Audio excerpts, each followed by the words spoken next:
আসসালামু আলাইকুম। আপনারা যে যেখান থেকে আমার ভিডিওটা দেখছেন, আপনাদের সকলের প্রতি রইল আমার পক্ষ থেকে দোয়া আর ভালোবাসা। আজকে এখানে আমি বুটের ডালের বরফি বানিয়ে আপনাদের সামনে তুলে ধরলাম। আর এই বরফিটা যে বুটের ডাল বলে বুটের ডালের হালুয়া মানেই অনেক মজার।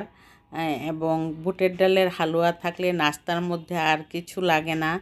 আর সেই নাস্তার আইটেমটা যদি হয় অনেক মজাদার, তাহলে একমাত্র বুটের ডালের হালুয়াকেই প্রথমে আমি নাম দিয়ে থাকবো যে বুটের ডালের হালুয়া দিয়ে। আর বুটের ডালের তরকারি, ঝাল তরকারি দিয়ে খেলে নাস্তার একদম পরিপূর্ণতা পায়। আর এই বুটের ডালটা আমি সারা রাত ভিজিয়ে রেখে পরদিন আমি সিদ্ধ করে নিয়েছি। সিদ্ধ করে নেওয়ার পর একটু ঠান্ডা হয়ে গেছে। তারপর আমি ব্লেন্ডার দিয়ে ব্লেন্ড করে নিচ্ছি। ব্লেন্ড করে নেওয়ার পর এখানে একটি কড়াই বসিয়ে প্রায় 2 চা চামচ করে আমি 3-4 বার দিব এই বুটের ডালের হালুয়ার মধ্যে। নাড়াচাড়ার মধ্যে থাকতেই হবে, তলাতে যাতে না লাগে, কোনো অবস্থাতে তলাতে লাগানো যাবে না, তাহলে দেখতে কালো হয়ে যাবে, খেতেও পুরা গন্ধ আসবে। আর এখানে আমি তেলের মধ্যে 2টা এলাচ, 2টা দারচিনি, একটা তেজপাতাকে 2 ভাগ করে দিয়েছি। আর এখানে আমি ঘন করে ব্যাটারটা তৈরি করেছি যাতে শুকাতে সময় না লাগে, সেই জন্য আমি ঘনত্বটা ভালো রেখেছি। পানি না দিয়ে আমি ব্লেন্ডারে ব্লেন্ড করেছি, সুন্দরভাবে ব্লেন্ড হয়েছে। খুব মিহিভাবে ব্লেন্ড না করলে বুটের ডালের হালুয়ার টেস্ট আসবে না। আর এখানে যত কাপ, আমি এখানে 3 কাপ বুটের ডাল নিয়েছি, প্রায় 3 কাপ এখানে চিনি দিয়েছি। 3 কাপ চিনি দেওয়ার পরেও আবার লাগতে পারে, এই জন্য আমি দেখে পরে আবার দিব। কম বেশি আপনারা নিজেদের পছন্দ মতো দিতে পারবেন। আর এখানে দেখুন আমি আবারও ঘি দিয়ে দিয়েছি, আবারও দিব আমি নামানোর আগে। এই যে দিয়ে দিলাম। বারবার আমি ঘিটা দিলে এটা টেস্ট অনেক মজার হয়। আর আমার ভিডিওটা যদি আপনাদের কাছে একটু হলেও ভালো লেগে থাকে, তাহলে অবশ্যই একটি লাইক দিয়ে কন্টিনিউ করবেন।